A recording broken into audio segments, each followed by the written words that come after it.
បាទវីដេអូទី2យើងសរសេរចំនួនខាងក្រោមជាប្រភេទចំនួនខាងក្រោមនេះគឺជាចំនួនទស្សភាគខួបបាទ 2/3 ខួបយើងអានថា 2/3 ខួបមានន័យថា 2/3 រហូត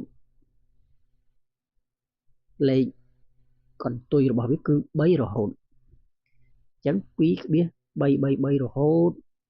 សុទ្ធតែជាលេខ3អញ្ចឹងយើងបំបែក 2/33 រហូតទៅជាបាទ2នេះទៅជាបូកកន្លែងនេះយើងដូរទៅជាលេខ 0.333 រហូតដល់3ហេតុម្ដេចបានជា 2/33 រហូតស្មើនឹង 2 បូក 0.33 បែបនេះខ្ញុំធ្វើប្រមាណវិធីឲ្យមើលខាងនេះបាទយើងសាកបូកលេខហ្នឹងចូលគ្នាមើល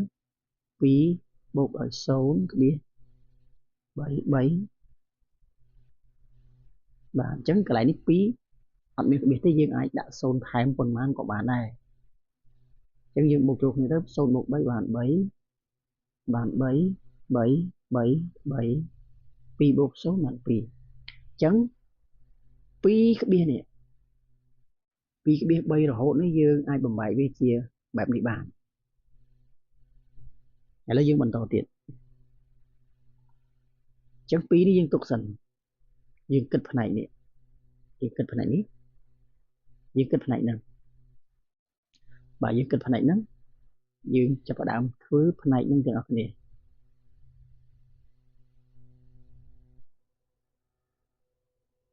ខ្ញុំតាំង n ស្មើខាងផ្នែកលើហ្នឹងគឺស្មើ 0.3 ទាំងអស់នោះគេបាន 10n យក10គុណនឹង n មកយើងបាន 10n ខាងនេះយើងគុណនឹង10ដែរ10គុណឲ្យ 0.33 ទាំងអស់ហ្នឹងមកបាទ10គុណ n 10n ដដែលហើយចំនួនគុណនឹង10ចំនួនគុណនឹង10យើងគ្រាន់តែរំកិលក្បៀសនេះមួយខ្ទង់បានហើយហេតុអីបានជារំកិលមួយខ្ទង់ដោយសារតែគុណនឹង10មាន0ចំនួន1អញ្ចឹងយើង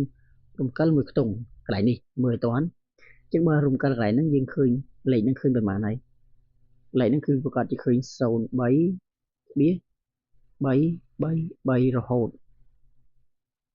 ប៉ុន្តែលេខ0ខាងមុខនេះយើងមិនបាច់សរសេរក៏បានដែរអញ្ចឹងលេខហ្នឹងខ្លាយទៅជាអីបាទយើងរំកិលក្បៀសមកខាងក្រោយនេះមកវាទៅជា 3/3 រហូតបន្ទាប់មកយើងធ្វើការដកvàយើងយកវាដកជាមួយនឹងអីគេ n ខាងលើយើងតាំងហ្នឹងមកនេះ n នេះយើងដកហ្នឹងមកចិត្ត n របស់យើងគឺស្មើ 0.3 រហូត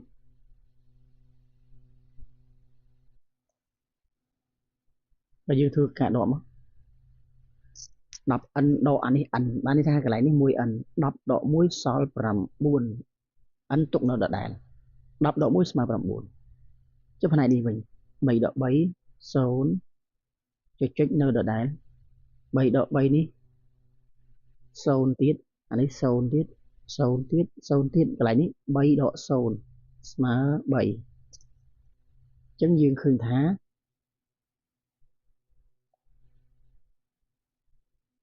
9n ស្មើកន្លែងនេះ0សុទ្ធ0ខាងក្រៅវាយើងមិនបាច់សរសេរក៏បានដែរអញ្ចឹង 9n ស្មើ3ប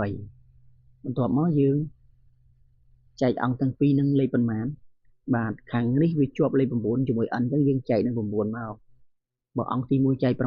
9អង្គទី2នេះចែកនឹង5 9ដែរអញ្ចឹង9នេះអស់9នេះត្រូវបានអស់ហើយអញ្ចឹង n ស្មើអី3លើ9តែដោយសារ3លើ9នេះយើងសម្រួលបានទៀតអញ្ចឹង3យើងចែកជាមួយ3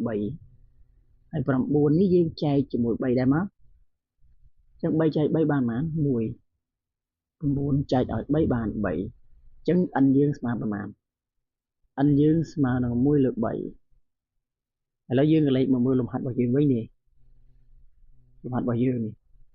កន្លែងនេះមិន n កន្លែងនេះមិនលេខ2អញ្ចឹងហ៎អញ្ចឹងបានន័យថា2 បូក n អញ្ចឹងគេបានរបស់យើងស្មើអីគេបាន2 បូក n បាទ2 បូកអា 0.3 មិញហ្នឹង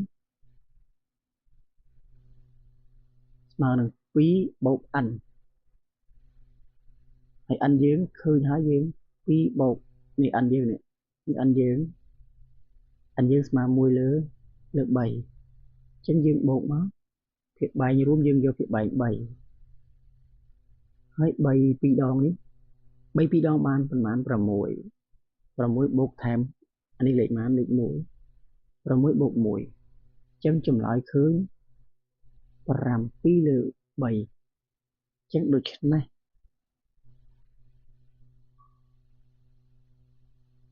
ចំនួនទស្សភាគខួបរបស់យើង 2/3 ខួបនោះសរសេរជាប្រភេទទៅបាន7 លើ 3